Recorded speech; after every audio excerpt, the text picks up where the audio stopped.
বর্তমান বিশ্বে যুদ্ধ, পারস্পরিক হুমকি, বিশ্ব রাজনীতির প্রভাব ইত্যাদি কারণে সামরিক শক্তিকে অত্যন্ত গুরুত্বপূর্ণ হিসেবে বিবেচনা করা হয়।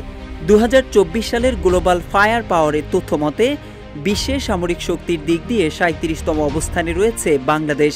গত বছর এ তালিকায় বাংলাদেশের অবস্থান ছিল 40তম।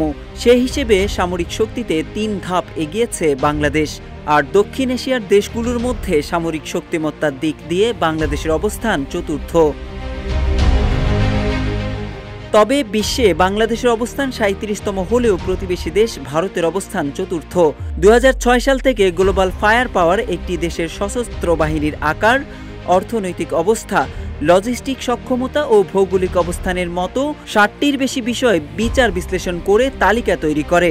সূচকে যে দেশের স্কোর যত কম থাকে, সামরিক সক্ষমতার তালিকায় সেই দেশ তত এগিয়ে বলে ধরা হয়।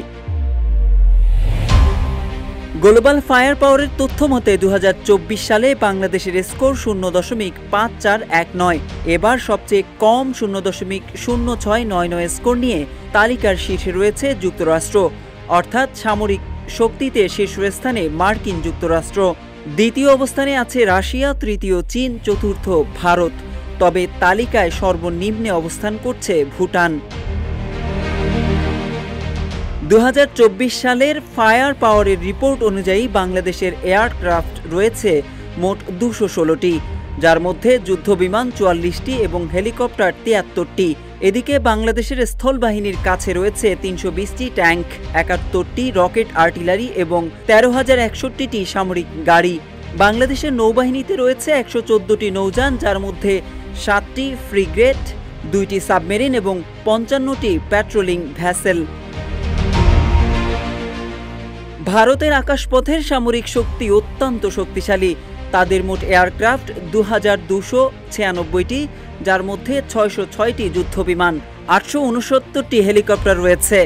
ভারতের অত্যাধুনিক যুদ্ধবিমানের মধ্যে রয়েছে Rafale, Tejas, Sukhoi Su-30 MKI এবং মিরাজ 2000।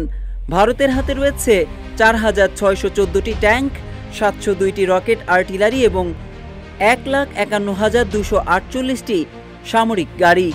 পাশাপাশি পরমাণু শক্তিশালী ক্ষেপণাস্ত্র ভারতকে আরও শক্তিশালী করে তুলেছে। নৌবাহিনীর ক্ষেত্রে ভারতের হাতে আছে 294টি নৌযান, এর মধ্যে 12টি ডেস্ট্রয়ার, 18টি সাবমেরিন এবং 2টি এয়ারক্রাফট ক্যারিয়ার রয়েছে তাদের। প্যাট্রোলিং ভ্যাসেল 137টি আছে ভারতের। INS বিক্রমাদিত্য এবং INS বিক্রান্ত ভারতের নৌবাহিনীর প্রধান সম্পদ।